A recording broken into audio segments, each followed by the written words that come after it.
Uh, so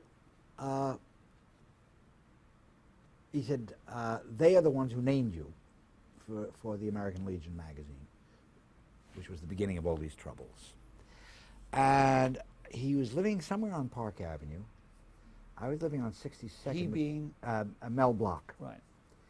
And on the appointed night, I left my place. I was living on 62nd between Madison and Park, walked up to his, and I didn't know what I was going to do. I did not feel like a hero. I sure in hell didn't want to lose my job, because it would have been the end. And I felt, I was hoping desperately that as I crossed the street, a truck would hit me and decide the issue, so that I wouldn't even have to show up. But I went on up and got into the elevator, and the elevator went up to Mel's apartment. The doors opened into the apartment, no hallway. And there across the room were Harvey and Rizel, Matusow and Rizel, and totally instinctively, unbeknownst to me, I behaved, quote unquote, well. As I was crossing the room, I started cursing them out. What right do you have, you bastards, you did it, da. And as I reached them, as I was about this distance, 5 feet away, and yelling at the top of my voice, Matusow said, "Don't get your balls in an uproar, you're not the one." Now Mel was sitting right here, and he grabbed the back of my jacket like that. Like, shut up, we're home. And then Mel offered me a drink. They each had a drink. And literally, I think Matusow, who had the sensitivity of a clod of earth, started talking about ball games. And in 3 minutes, and I got up and put my drink down and said, "Well, I got to go." And Matusow said, "Me too." And came with me to the elevator. He said, "Can I give you a lift?" That was the end of him, until 2 years later. I come into my office one day at CBS, and my secretary says in a panic, "There are 2 FBI guys waiting to see you." I go in, I sit down. "How do you do? How do you do?" And I mean, it was like cliches of FBI guys. The fedoras, without, it was warm enough that there was not even trench coats, just a suit and a fedora. And each of them sits opposite me at the desk. Each takes out a pad and is writing, and I'm trying to see if I can see what they're writing. And every time I do, the pad comes up higher. And they are asking me now about Harvey Matusow. The government wanted to now indict Harvey Matusow because he had married a very rich lady and found God, and had now recanted all of his testimony that he had given against the communists in the original Smith Act trial, and meant that the government's whole cases were out the window. So now the solution for them was to nail Matusow. And I said to the guys, I said, "Fellas, I'll be absolutely honest with you. I'd love to help you nail him. I can only give you my impression. Was he a lunatic that day? No, he was not a lunatic. Was he, did he behave irrationally? No, he behaved insensitively. I wish I could tell you he was out of his mind, but I can't." And that was the end of the Matusow story. But what I should add, again, because God knows at what point this is all going to be seen by anybody, as crazy as this period sounds for America, we not only went through it, we have been through this kind of thing at least 3 times in our history before. Once under Thomas Jefferson, and once at the end of the 19th century, and once at the end of World War I. and we may, as far as I know, go through it again. It was a period of extreme reaction about civil rights, in this case, political civil rights, in this case, brought about by the so-called threat of communism, which may have been real. It began in 1947 with Winston Churchill making a speech in Fulton, Missouri, in which he used the expression, an iron curtain is descending across Europe, and was picked up in America by the right wing, particularly by a senator by the name of Joseph McCarthy. Right. The speech was made in the United States. The speech was made in Fulton, Missouri, yeah. Right. And McCarthy then began with the big right-wing cause. China had just gone communist, and the big right-wing cause was who lost China, as if somebody in America was responsible for the loss of a country of 2 billion people or whatever they were then. At any rate, McCarthy showed up one day with calling a news conference, pulling out a sheaf of papers from his pocket saying, I have here a list of 200 or 800 members of the State Department who are members, 200, of the Communist Party of the United States. This laxness will end, etc., and then started a witch hunt. It started first in the State Department. One of these groups that went after were homosexuals, by the way. They were considered security menaces because they could be blackmailed, and then extended very rapidly into the movie and television industry. It never affected the theater or publishing. Now, what about the loyalty oath at CBS? Were you or others asked to sign a loyalty oath? I don't remember being asked to sign a loyalty oath. Now, I may be blocking that out. What did your research show? Were we all asked to sign one? Well, I'm more familiar with the news end, and where people were asked, but it was a somewhat selective process, and I think more prominent, usually certain people were targeted for that. But I'm really asking you whether... I don't remember it. I don't remember being asked to sign one, because I remember a lot about that time, obviously, because it was extremely painful, dangerous, friends were involved. I don't remember that. I think I would have remembered. And also, you know, those of us behind the scenes were not nearly as important. I remember Lucille Ball got called. Right. And I remember Desi Arnaz issuing a statement to the press. The only thing read about Lucy is her hair. And it was also very interesting, this I do remember, at least a feeling, that CBS would protect the people who were commercially valuable to them. Like Lucy was everything. I mean, they would have told HUAC to go screw themselves rather than give up Lucy. You know, she just meant too much. I might have had some value because directing 2 hit shows was not unimportant, just in terms of revenue. I at least think that's what opened up the possibility of a conversation with Dan O'Shea, because I know of a lot of other people who were just summarily fired without any hearing at all. Did O'Shea ask you specifically about your political past? Yes, he did. Yes, he did. And I told him I'd never been a communist. I was certainly left-wing. Yes, I did vote for Henry Wallace, you know, and I didn't get on any high horse about, you have no right to ask me this.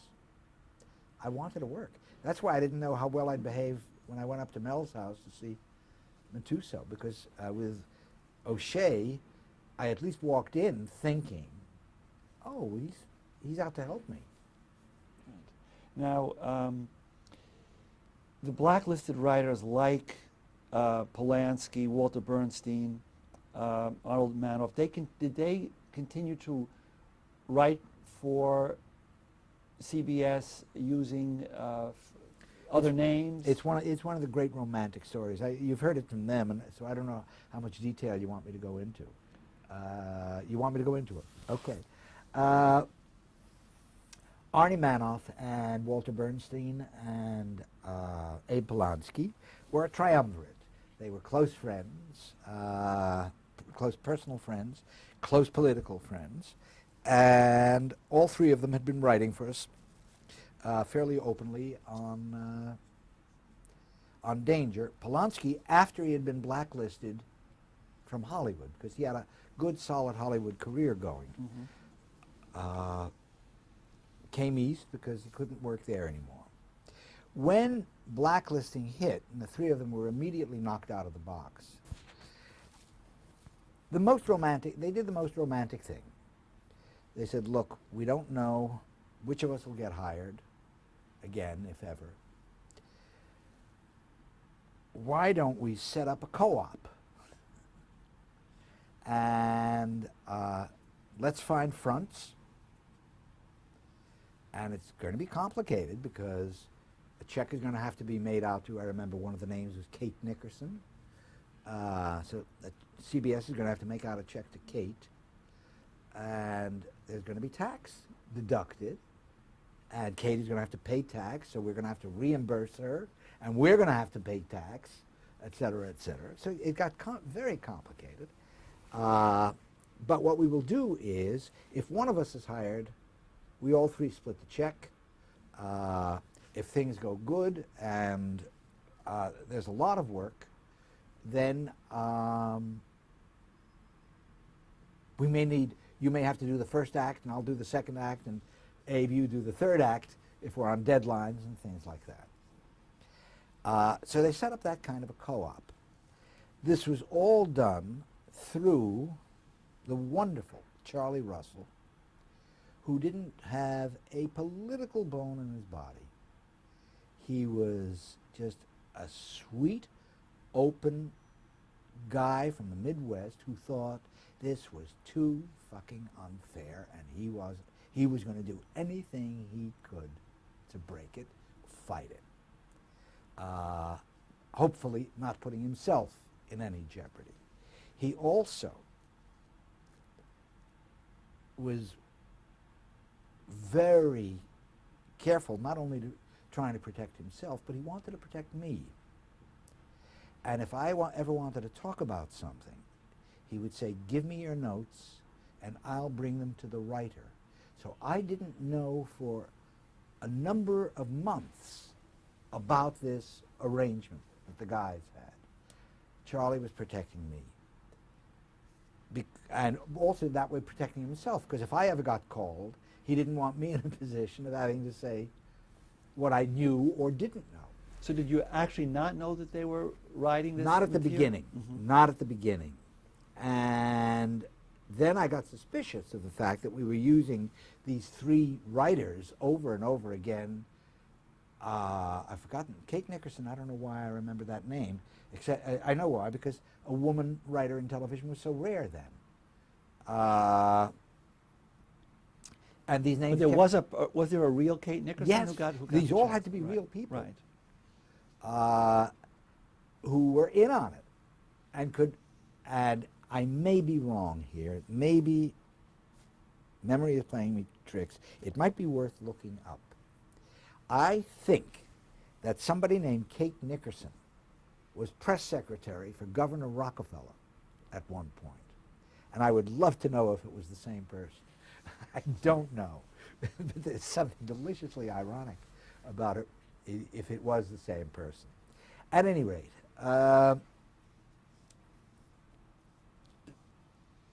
I'm sure that in addition to Charlie, Bill Dozier, who was the head of programming, dramatic programming for CBS, had to know.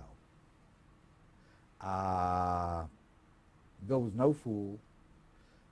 You Are There was one of the really prestigious shows.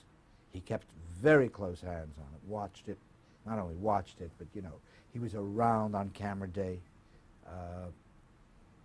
I, of course, began to wonder about it when I could never meet the writers, you know, because normally, for instance, on Danger, we would very often, for the first reading, have the writer there, so that if there were any little changes to be made, the writer could make them. But on You Are There, that never happened. And then eventually Charlie told me. Now, looking at specific scripts like the Salem witch trial and the execution of Joan of Arc, was the reality of the blacklist and that all that was going on that you've described in that period, did those productions speak to the situation? They were deliberate choices because of the situation. In fact, I'm trying to remember, but when Murrow did his McCarthy show, we deliberately scheduled, and I'm not sure whether it was the recantation of Galileo or the Salem witch trials, for 2 weeks later. And we were on, Murrow's show was on Sunday. He was on right after us. We were 6:30 to 7, if I remember correctly, and he was 7 to 7:30. So it was deliberate on our parts, absolutely. And in fact, I remember when we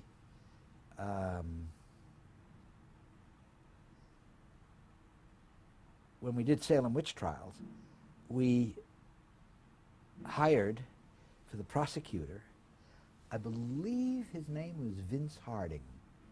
And Vince, who was a very good actor, was one of the Red Channels guys. He was one of the guys who gave names to Red Channels. Is that right? Was one of the editors. Yeah, we thought it was a kind of nice inside joke, but everybody in the industry would know. Right. Did you get? Was it taking a risk to do shows like that at that point? We were so kosher by then, just as an as an educational show, and I mean these were. It's not as if these were minor incidents in history. Right. So we didn't run into any difficulty. Although I must tell you, it was with a bit of a thrill and a bit of a frisson. We thought we were being very brave when we did them. Were there any other actors or writers that you would work with or were close to that were blacklisted? Well, the actors you couldn't use because everybody, when you cast, the name had to go up to Dan O'Shea's office, and it would come back down. No, you can't hire them. Also, it had to be done in such a way that it was all deniable, because an actor could have sued. So the actors never appeared, other than Walter, Abe, and Arnie. Those were the only 3 blacklisted writers I worked with on those shows. I know that Susskind was using them too, David. And you know, the horror of this kind of world is that rumor gets out. Hey, I hear so on and so forth is in trouble. And all of a sudden, people would pull away without anything have happened. But nobody wanted to be associated with anyone who was potentially going to be blacklisted. I remember when my contract was up at CBS, and I had to make a decision about whether I wanted to go freelance or not. Because obviously freelancing, money would be much better. I'd get my pick of much better shows because a lot of the hour shows were only on NBC, Philco, Kraft Playhouse. Those were NBC shows. And so I remember going up to see David with my agent at the time. David was doing at least 2 one-hour shows a week. And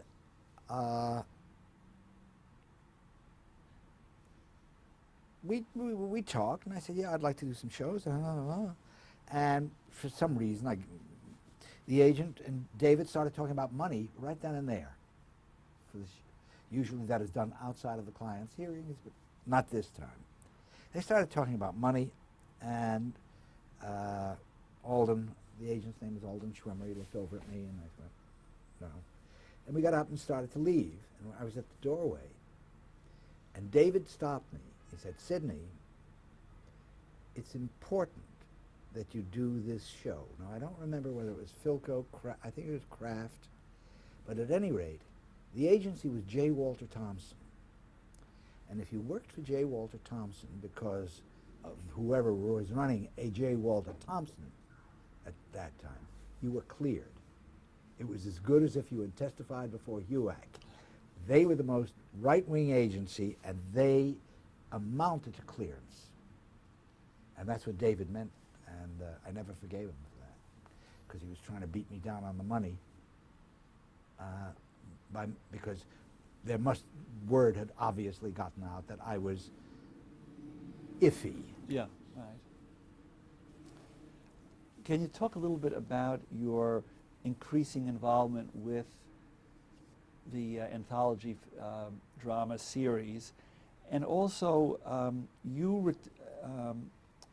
in the mid-50s you returned to Broadway to direct The Doctor's Dilemma. How did that come about, that you were my whole background had been theatrical, as you know. I was one of the reasons that I finally decided to go freelance, precisely because there was, on the 1 and 2 hour shows, there was just better drama going on. We would, and a lot of them were plays. I remember I did Philadelphia Story. Stars were starting to come into television by then. I did it with Dorothy McGuire, who was just wonderful. And I loved working with her. So that canvas was a much more exciting canvas to go to. When you were doing a half-hour show, you were actually doing a 22, 23-minute show because of commercial time, you know, and this was at least 45, 46 minutes. So that was the choice, and I had never really given up certainly going to the theater and knowing theater people. And my guess is that Norrie Houghton, who was one of the artistic directors of the Phoenix Theater, I'm pretty sure, it's interesting, all of these things accumulate in your life. I'm pretty sure, and by the way, this is the same reason, part of the same reason I got 12 Angry Men as my first picture. When I had my workshop downtown, at the end of the year, to raise money, we always did, if possible, a new play each year. We were only in existence 3 years, but we did 3 new plays. And one year we did a very interesting play called Ward 6, about guys who'd been wounded in the war. And I'm pretty sure I directed it, and I'm pretty sure Norrie Houghton saw that. And I know Hank Fonda saw it. 2 of the kids who were in Mr. Roberts were in our workshop and brought him down to see it.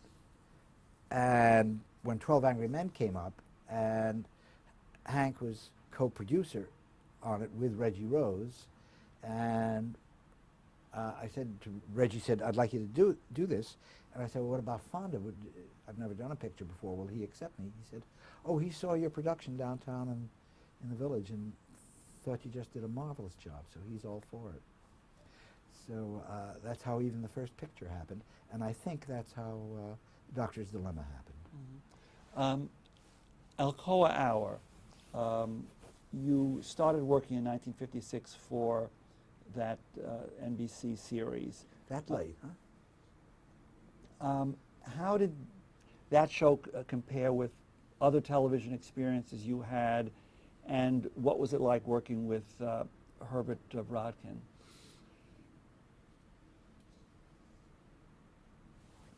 I liked Herbert.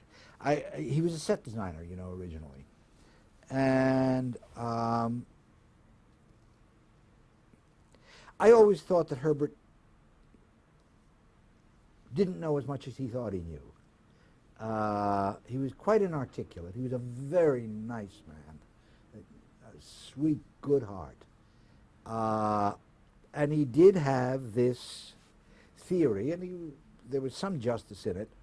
You know, a 17-inch set was a big screen in those days. We're still just barely into rectangular screens. When did the round screens end? Do you remember what year? I don't. And the rectangular screens? Because that was a great leap forward, you know. But it wasn't that long ago. So his big theory, since most people had 10 and 12-inch sets, was close up, close up, close up, close up. I would argue with him a lot because if everything's going to be close up, you have no point of emphasis. When you really need it, where are you when I need you? You know, you've used it up. But he always had an exciting idea for material, an exciting eye for material. He was courageous about the material he chose, politically courageous. The blacklist, if I remember correctly, wasn't over. And I remember we did shows like Tragedy in a Temporary Town, Reggie's show, which politically was. Do you want to describe that briefly? And Jack Warden was in that? Jack was in everything. Yeah. Whenever I had a part for a male, Jack was in the show. One of my favorite actors ever. As I remember, it was about